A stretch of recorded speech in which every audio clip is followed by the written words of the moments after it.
ఇంగ్లాండ్తో పూణేలో జరిగిన 4వ టీ20లో భారత జట్టు 15 పరుగులతో విజయం సాధించింది. తొలుత బ్యాటింగ్ చేసిన భారత జట్టు 20 ఓవర్లలో 9 వికెట్లు కోల్పోయి 181 పరుగులు చేసింది.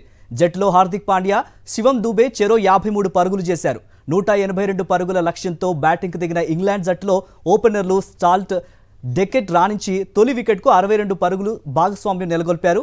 హ్యారీ బ్రూక్ 51 పరుగులతో టాప్ స్కోరర్గా నిలిచాడు. అయితే మిడిల్ ఆర్డర్ తడబడ్డంతో ఇంగ్లాండ్ 166 పరుగులకే ఆలౌట్ అయింది. భారత బౌలర్లో రవి బిష్నోయ్, హర్షిత్ రాణా చెరో 3 వికెట్లు తీశారు. ఈ విజయంతో మరో టీ20 మిగిలి ఉండగానే భారత్ సిరీస్ను కైవసం చేసుకుంది.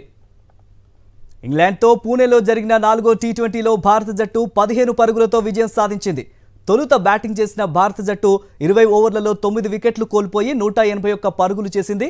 జట్టులో హార్దిక్ పాండ్యా, శివం దూబే చెరో 53 పరుగులు చేశారు. 182 పరుగుల లక్ష్యంతో బ్యాటింగ్కు దిగిన ఇంగ్లాండ్ ఓపెనర్లు సాల్ట్, డెకెట్ రాణించి తొలి వికెట్కు 62 పరుగుల భాగస్వామ్యం నెలకొల్పారు. హ్యారీ బ్రూక్ 51 పరుగులతో టాప్ స్కోరర్గా నిలిచాడు. అయితే మిడిల్ ఆర్డర్ తడబడ్డంతో ఇంగ్లాండ్ 166 పరుగులకే ఆలౌట్ అయింది. భారత బౌలర్లో రవి బిష్నోయ్, హర్షిత్ రాణా చెరో 3 వికెట్లు తీశారు. ఈ విజయంతో మరో టీ20 మిగిలి ఉండగానే భారత్ సిరీస్ని కైవసం చేసుకుంది.